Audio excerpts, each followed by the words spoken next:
Olá, o Direito Sem Fronteiras está no ar. Hoje vamos falar da relação entre os massacres de civis nos Estados Unidos e o armamento cada vez maior da população. Há uma semana, 19 crianças e 2 professores foram assassinados por um homem em Uvalde, no Texas. E os casos no país se repetem com uma frequência e um número de vítimas absurdos. O presidente Joe Biden disse que é hora de agir contra o lobby dos fabricantes de armas. Os Estados Unidos têm o maior número de armas de fogo per capita do mundo. O massacre em Uvalde, no Texas, foi o segundo mais letal desde que os Estados Unidos passaram a catalogar essas tragédias. O maior, com 27 mortes, foi registrado em uma escola primária de Newtown, estado de Connecticut, em 2012. Maiores ou menores, os casos são cada vez mais comuns. Em 2019 foram 30. Em 2020, o número subiu para 40. E em 2021, saltou para 60. Desde 2014, 34.500 crianças foram mortas ou feridas em tiroteios. O acesso a armas nos Estados Unidos é fácil. As prateleiras oferecem livremente pistolas de todos os tipos, rifles e fuzis poderosos de uso militar, fartura de munição. O país abriga menos de 5% da população mundial, mas tem 46% das armas de propriedade civil do mundo. No ano passado, o presidente Joe Biden propôs poucas e tímidas regras para restringir a venda de armas. Não conseguiu. Na última semana, depois do massacre no Texas, Biden foi à televisão para dizer: quando, em nome de Deus, vamos enfrentar o lobby das armas. E para falar deste assunto, vamos conversar online com João Carlos Souto, professor de Direito Constitucional e especialista em Direito dos Estados Unidos. E ainda com José Luiz Souza de Moraes, professor de Direito Internacional e Constitucional. Muito obrigado aos dois pela participação no Direito Sem Fronteiras. Eu começo com uma pergunta para o professor Souto. Professor, nós mostramos na reportagem, os Estados Unidos abrigam apenas 5% da população mundial. No entanto, tem 46% das armas de propriedade civis do mundo inteiro. Isso explica toda essa violência, todos esses massacres, essa quantidade de armas? Explica em parte, eu creio. O problema é cultural, histórico, né? Como se sabe, os Estados Unidos têm um dispositivo na Constituição, que é a segunda emenda, que, por sinal, integra o Bill of Rights, e que assegura a existência de uma milícia para defender o Estado-membro, e assegura também o porte de arma. Há quem diga que esse dispositivo constitucional ele vem sendo deturpado ao longo dos anos, ao longo do tempo, e chegou-se aonde chegou. Evidentemente que a situação eu diria, insuportável, né? Pelo menos para boa parte da sociedade estadunidense. O senhor lembrou há pouco da pronta disposição do presidente Biden, que não é de agora, desde quando ele exerceu o cargo de senador e durante muito tempo. Ele, inclusive, foi relator de um projeto de lei que se transformou em lei na época do então presidente Bill Clinton, mas isso tudo enfrenta uma resistência de parte da sociedade e de grande parte do Partido Republicano no Congresso. Esses ingredientes, cultural, o dispositivo constitucional, a história americana e o apoio político é que tem colaborado para esse estado de coisa. Professor José Luiz, o professor Souto disse que a questão do número de armas ajuda a explicar, mas não explica tudo. Disse que é uma questão cultural. Eu queria avançar um pouco mais. O que fundamenta exatamente isso? Por que, por exemplo, o Canadá, a Suíça, a Suécia, a Finlândia, países em que a população tem muitas armas em mãos, não repetem esses crimes, essas barbaridades que a gente vê nos Estados Unidos?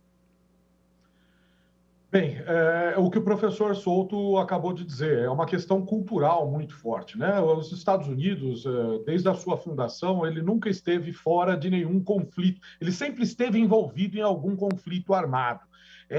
Faz parte da história, faz parte da cultura norte-americana, uma posição mais beligerante, um pouco mais agressiva, a utilização da violência faz parte, parece a mim, parte da história dos Estados Unidos da América do Norte. Então, a forma de tratamento da sociedade a respeito dessa violência, da utilização de armas, do apreço que eles têm por militares, pelo uso de armamentos, isso tudo parece transparecer muito nesses casos. E também uma sociedade baseada na fama, né? Muitos desses autores, desses grandes atentados, desses grandes tiroteios de massa, você vê que eles muitas vezes eles querem sair do anonimato. E até nós temos um problema colateral que ocorre após esses massacres, que é justamente aquilo que a gente chama de copycat, né? Que são aquelas pessoas que copiam essas atitudes e fazem coisas muito próximas ao que ocorreu agora há pouco, repetindo isso, porque até para uma sensação de que a sociedade premia aquele que adquire alguma fama de alguma forma, mesmo que uma forma tão negativa como essa de matar uma dezena ou duas dezenas ou algumas pessoas. Nós vimos isso em Columbine, que foi um dos mais famosos casos de massacres, sempre envolvendo pessoas, de certa forma, discriminadas pela sociedade, ou que sofreram bullying, ou que sofreram algum tipo de perseguição, contra pessoas, contra crianças, contra homossexuais, como houve na Flórida, ou como crianças, como houve nesse último episódio, é sempre o produto muito complexo de uma sociedade muito baseada em violência, mas também em fama, né? Porque muitas dessas pessoas, elas queriam se tornar famosas mesmo após cometerem um suicídio, por exemplo. É um assunto muito complexo, é um assunto, é uma sociedade muito complexa em que é baseada nesse reconhecimento público a qualquer custo e na violência também. A questão das armas nos Estados Unidos, a defesa das armas está muito ligada à direita e à extrema-direita estadunidense. Essa é uma questão ideológica também? Totalmente. Observe que o massacre anterior a esse, que é o de Buffalo, no estado de Nova York, ocorreu num supermercado de uma região majoritariamente de afrodescendentes. Isso vem sendo exacerbado desde a eleição de 2016, a eleição presidencial que alçou Donald Trump à Casa Branca, que essa questão que eles chamam, que há até uma teoria, replacement theory, né? A teoria da reposição de raças. É isso que vem sendo difundido, de certo modo. Quer dizer, há uma parte da direita mais radical, ela entende que há um complô, talvez até internacional, enfim, de modificação do perfil demográfico nos Estados Unidos. E isso incentiva que pessoas desequilibradas, pessoas com problemas, ou pessoas que são bombardeadas com informações em redes de TV, geralmente bem à direita, eu não quero citar nomes aqui, não sei se pode, né? Mas redes de TV que eu digo dos Estados Unidos, e que ficam batendo na mesma tecla de que a esquerda tem postura que eles chamam de open borders, né? Ele diz, olha, a esquerda defende as fronteiras abertas e os Estados Unidos vão deixar de ser... Quer dizer, esse é um processo longo, os Estados Unidos, o país está deixando aos poucos de ser um país majoritariamente branco, continua sendo, mas não na proporção da década de 40, 50, alguma coisa desse tipo. E tudo isso, aí você tem crises na na América Latina, que há um grande fluxo de imigrantes, você tem a crise na Síria. É um problema que não se circunscreve aos Estados Unidos, é bom que se diga. Nós não podemos nos esquecer do terrorista da Noruega, me parece, né? Que cometeu aquela insanidade para marcar a posição. Então, eu acho que são todos esses elementos que concorrem para essa situação. E respondendo objetivamente a sua pergunta, com certeza, a extrema-direita, houve o episódio em Charlottesville, na Virgínia, em que eles cantavam, né? Vocês não vão nos substituir, né? You will not replace us. E o presidente Trump, no mesmo dia, disse que tinha good people in the both sides, né? Foi aí que desencadeou um problema muito, muito grande. Então, com certeza, é importante que se frise, Guilherme, que a questão da violência, e já foi dito aqui tanto por mim quanto pelo professor José Luiz, ela não se circunscreve a um elemento só. São vários problemas, são várias questões, é história, é cultura, é o belicismo, é a extrema-direita, é a imigração em massa, é a crise econômica, tudo isso levando a esse estado de coisa.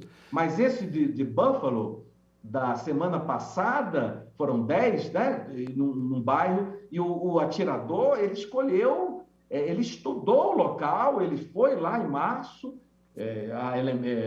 a imprensa noticiou isso fartamente, e ele queria atingir a comunidade negra. Né? Em 2016, 15 ou 16, numa igreja, o cidadão também nessa linha. Então, é isso. Nessa época, era o presidente o Barack Obama, né? Professor José Luiz, na reportagem que nós mostramos no começo do programa e depois na primeira intervenção do professor Souto, nós dissemos que o presidente Joe Biden tentou no ano passado e não conseguiu restringir a venda de armas nos Estados Unidos. A gente sabe que o presidente norte-americano pode muito, mas não pode tudo. Ele tem, inclusive, o dedo no botão que pode acabar com o mundo, mas não consegue internamente resolver um problema como esse. Por que é tão difícil assim? É o lobby das armas, de fato, como ele disse, mas eu vou pedir que o senhor nos dê essa resposta já, logo depois do intervalo. O Direito Sem Fronteiras faz, portanto, um breve intervalo e volta já.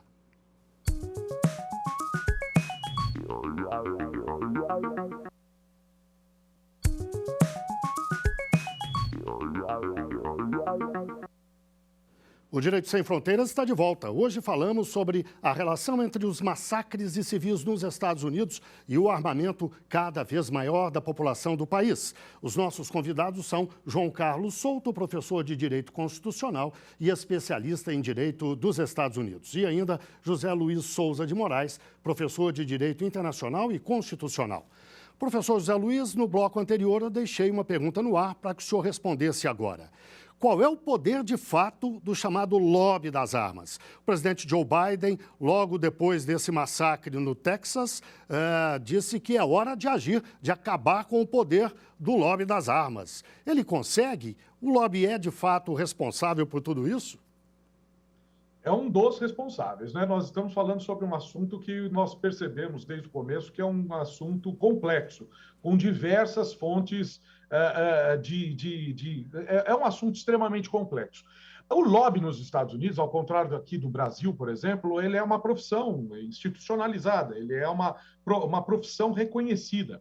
E um dos lobbies mais fortes são os lobbies dos alimentos, o lobby do cigarro e das bebidas alcoólicas, e também o da bala, né, como a gente chama aqui no Brasil, o lobby dos armamentos nos Estados Unidos, principalmente da mais famosa delas, da Associação Nacional de Rifles, que é a que capitaneia o maior número de pessoas e, sem dúvida nenhuma, uma das mais poderosas.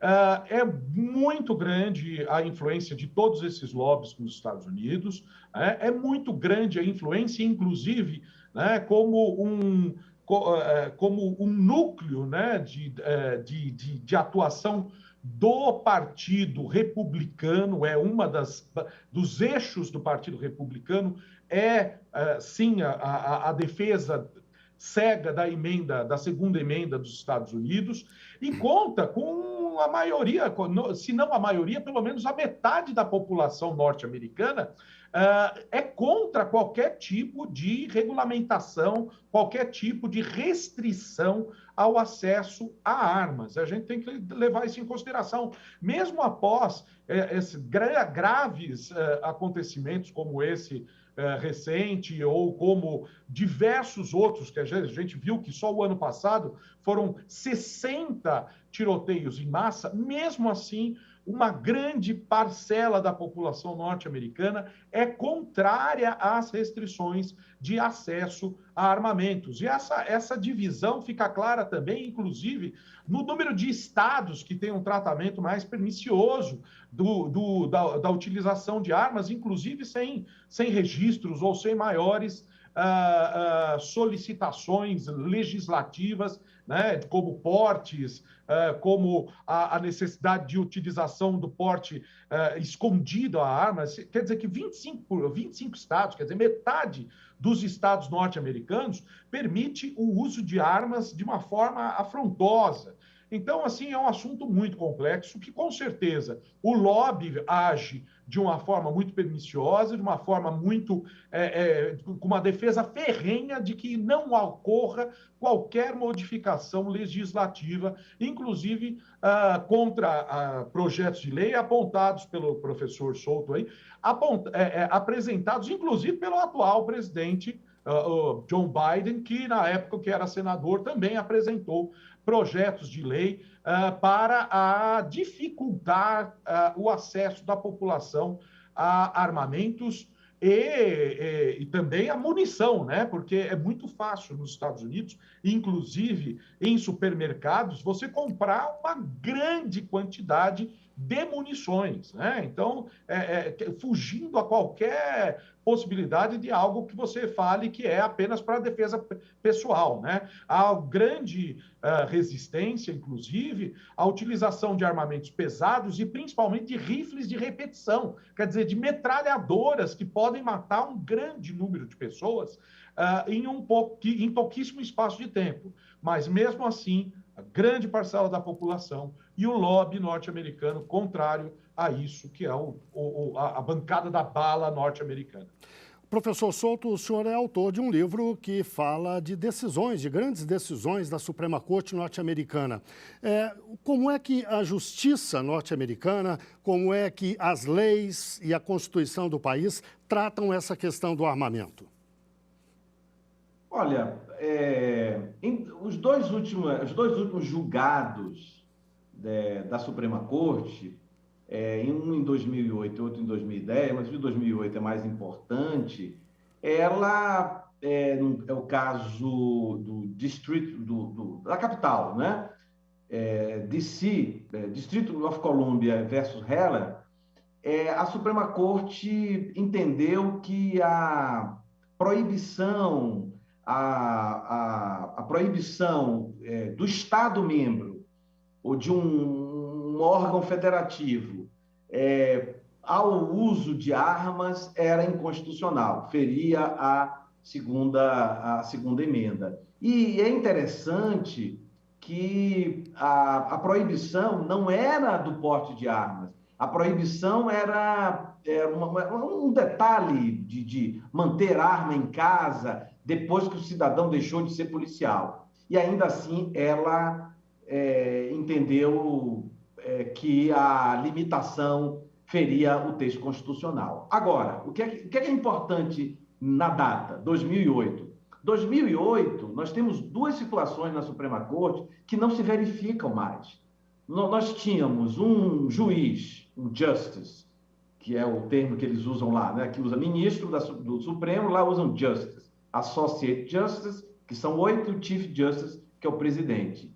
um dos juízes, Anthony Kennedy, ele era o que votava, às vezes, com os liberais, às vezes com os conservadores, que a doutrina americana chama de swing vote. Ele não está mais lá. Ele foi substituído por Brett Kavanaugh, que é um conservador de 4 costados, né? O Brett Kavanaugh. E tínhamos Ruth Bader Ginsburg, né? Tem uma foto dela aqui na minha biblioteca, e ela também não está mais lá, faleceu em setembro de 2020, em tempo recorde, e de forma até cínica, o Partido Republicano indicou uma substituta, Amy Coney Barrett, que foi aprovada em menos de 40 dias. E o Partido Republicano, quando Obama era presidente e faleceu o juiz Anthony Scalia, eles disseram que era para deixar para o próximo presidente, faltando 9 meses para a eleição. Quando faltou 40 dias, eles colocaram uma substituta. Então, o que eu quero dizer com isso? Que se naquele momento, com uma formação um pouco mais liberal, porque tinha o voto do Anthony Kennedy para lá ou para cá, agora, com majoritariamente 6 ou 5, que o Chief Justice John Roberts, às vezes, vota com os liberais e às vezes vota com os conservadores. Mas o voto dele, o liberal conservador, não vai fazer praticamente efeito nenhum, porque agora são 6-3. Se ele passar para o outro lado, 4, vai ficar 5-4. Então, objetivamente, a perspectiva no âmbito da Suprema Corte de limitação de armas, eu não vejo um caminho muito promissor. Ressalte, eu gostaria de fazer 2 registros. Um é que o líder do Partido Republicano no Senado, Mitch McConnell, concordou em formar uma comissão para discutir armas de grosso calibre, a R-15, etc. e tal. Já é alguma coisa. Tá? E 2 detalhes importantes. Hoje, em Houston, no Texas, hoje não, amanhã, em Houston, no Texas, começa a convenção anual da NRA, da Associação Nacional de Rifle, que o professor Zé Luiz mencionou há pouco. Então, amanhã começa. E com a presença de quem? Com a presença do ex-presidente Donald Trump, e por ironia, foi baixada uma portaria da NRA, da Associação de Rifles, proibindo o uso de armas a pedido do serviço secreto, porque o ex-presidente vai estar presente na convenção que ocorre em Houston, todos sabem, no estado do Texas. Quer dizer, uma ironia, uma situação até meio macabra, digamos assim. Né? Acabou de ter esse problema e vai ter essa convenção lá. Né? É isso. Professor José Luiz, mais cedo eu citei alguns países em que há muitas armas nas mãos da população, Canadá, Suíça, Finlândia, Suécia. Culturalmente, há uma grande diferença entre esses países, os Estados Unidos, certamente. Mas na questão da legislação, que comparação a gente poderia fazer? A legislação estadunidense é muito mais liberal e permissiva nesse caso ou não? Sem dúvida nenhuma, né? Há pouquíssimos estados, há pouquíssimos países que prevêem nas suas constituições o acesso a armas de fogo como um direito, né? O professor Souto citou aí a segunda emenda dos Estados Unidos, né, da Constituição norte-americana de 1791, que já fazia essa previsão aí de autodefesa e que é interpretada como a possibilidade de você ter a utilização de armas de fogo. O México e Guatemala são os outros 2 países que também prevêem nas suas constituições esse acesso como um direito aí fundamental, como um Bill of Rights, aí, como um direito fundamental previsto nas suas constituições. Obviamente que há países, né, que há um grande número de armamentos, como você disse mesmo, o Canadá, que é um vizinho, que é o vizinho de cima aí dos Estados Unidos, também tem um grande número de armas de fogo, mas com um controle muito maior das legislações o controle é muito maior e o número de casos de violência baixíssimos, um dos maiores do mundo, né, um dos mais baixos do mundo, são os índices do Canadá, de violência urbana, de violência, inclusive com a utilização de armas de fogo. Ocorrem muito mais acidentes do que qualquer outra, do que crimes dolosos utilizando armas de fogo, né? E sempre que algum país, são vários os países que passaram por problemas de massacres como esses que são tão comuns nos Estados Unidos, e o que nós temos que prestar atenção é que toda vez, como ocorreu na África do Sul, como ocorreu na Austrália, como ocorreu inclusive na Nova Zelândia, toda vez em que há um tratamento legislativo que dificulta o acesso a armas de fogo, há uma diminuição muito sensível de casos de violência envolvendo esses armamentos. Então, assim, tudo aponta, todos os números apontam para que os estados devam restringir o acesso a armas de fogo, e isso tem impacto imediato da diminuição da violência e de casos análogos a esses que a gente vê nos Estados Unidos. Só para a gente ter ideia, né? Em 10 anos após a África do Sul dificultar o acesso a armas de fogo, houve uma diminuição de 50% da violência de ferimentos, de morte por armas de fogo, e 74% de diminuição de suicídios usando armas de fogo. A gente está falando aqui de violência contra terceiros, mas a posse de armas de fogo também tem um impacto muito gravoso na ocorrência de suicídios. Os Estados Unidos é um dos maiores índices de suicídio por arma de fogo do mundo inteiro. E qualquer diminuição ao acesso a essas armas é muito bem-vinda. Professor Souto, eu lhe faço uma última pergunta e peço, por favor, uma resposta bastante objetiva. Nós dissemos que o presidente Biden recentemente disse que é hora de agir contra o lobby das armas. Até onde ele pode ir? Até onde o senhor acredita nisso?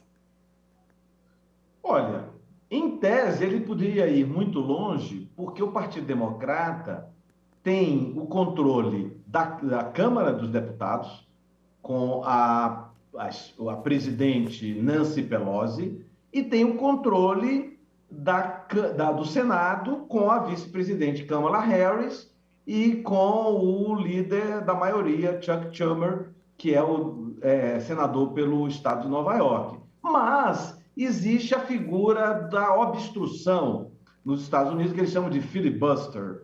Então, eu penso que, com isso, do ponto de vista de avançar, no ponto de vista legislativo, eu não vejo saída. Na Suprema Corte, muito menos, pelos motivos que eu falei no bloco, na minha intervenção anterior. Então, eu não vejo, Guilherme, espaço para, a não ser que haja um consenso.